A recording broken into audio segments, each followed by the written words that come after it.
Okay, I think it's time we finally catch up. Don't worry, this isn't about to become a TTC fertility page, so if you're not looking to get pregnant in the next year, I promise this video is just to answer a couple of the common questions that I got. We'll go back to our regularly scheduled programming, and then I might just give you guys little fertility journey updates as they come through. First, I just want to say thank you to everyone who reached out after I posted my video yesterday. My heart was racing all day. If you've never gone through, well, the girls who have gone through this journey, like, you get it. And if you've never gone through fertility challenges, fertility struggles, I am so happy for you.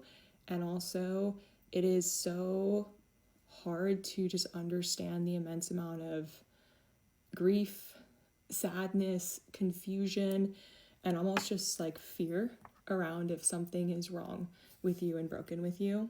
And I personally experienced a lot of imposter syndrome and just shame around this journey. Being a women's health expert, a health and wellness coach, my whole life, right, is centered around my health.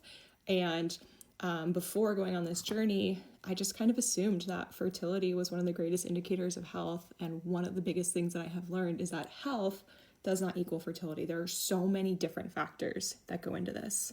And I'm hopeful that my experience in the fertility space will make me a better women's coach overall. This whole journey is definitely something that is way outside of mine and my husband's comfort zone for me to be talking about on the internet, which might sound ironic because I obviously post about my health journey every single day, but you've probably noticed I talk a lot about my health journey, but I'm not sharing so many personal life updates because we're actually incredibly private people. The world can be really judgmental, and people on the internet can be incredibly confident, saying mean things they would never dare say in person.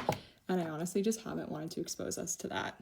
But after suffering in silence these last 8 months, it has honestly been the most cathartic 24 hours of my life sharing our struggles. So let's talk about it. We started trying last summer, and we went ahead and did all of the classic fertility testing right away because we just wanted to know if there was anything that we needed to get ahead of. So his sperm count, motility, my AMH, classic hormones, and everything came back normal. So we honestly just assumed we would get pregnant within like the first 2 to 3 months. Then when that didn't happen, I bought the Inido device, which is where you pee on a strip and it tells you like the exact 4 or 5 day fertility window that you have. I started doing that and was getting confirmed ovulation every single month. I saw on TikTok that taking Mucinex during your fertile window was really great, so both of us were doing that. I followed influencers who used pre-seed and got pregnant, so we started using that. I started taking prenatal, CoQ10, and after a few months of still not getting pregnant, I started to go to acupuncture once a week with a specific focus of fertility and reducing stress. I also started to offload some of the things on my plate in terms of work. I cut back on my typical 60 hours a week, which is maybe why you've noticed a little bit less content on social media. I actually kept waiting for people to be like, is she pregnant? She's barely posting right now. But I'm so glad nobody thought that. Instead, I was just suffering deeply with my mental health.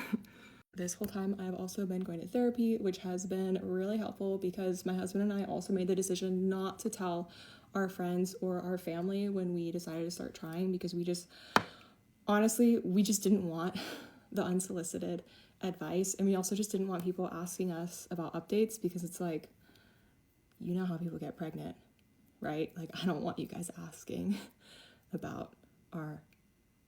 But as time went on, each month, it just got harder and harder to show up in our personal lives. If you have ever gone through this struggle, you know that it is something that you think about constantly, but it's not something that you want to talk about with anyone else, especially if they haven't gone through it, which, of course, I know you can still support someone if you've never experienced the same challenge, but it's just different. I don't know what to say. So at this point, we're about 6 months in. All of our test results have come back normal. My ovulation is getting confirmed every single month. We are trying all of the methods, and nothing has worked. And so now we're kind of just starting to get concerned. A friend comes into town and tells me that she's here seeing a endometriosis specialist because she has a lot of the symptoms. And I start asking her, what are the different symptoms of endo? I've heard of it, but I just don't really know anything about it. And as she's rattling off the list, I'm like checking boxes in my head because I literally have every single symptom that she describes. The biggest ones being extremely painful periods, chronic fatigue, and inexplicable lower back and leg pain. Now, these are all symptoms I've just had my entire life and thought were normal, but apparently lying in bed in the fetal position and having to take 12 ibuprofen over the course of 24 hours and throwing up because you're literally in so much pain from your period, apparently that's not normal. So why did no one tell me this?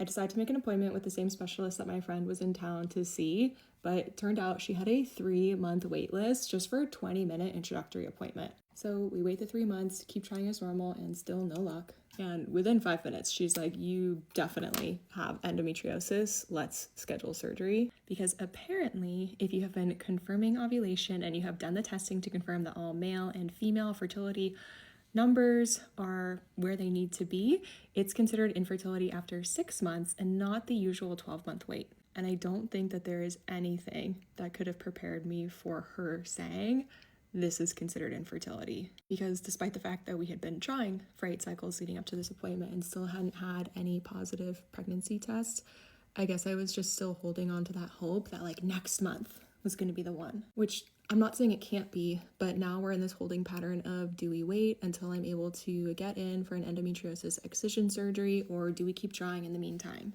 But the only catch is that this specific doctor that I chose is in such high demand.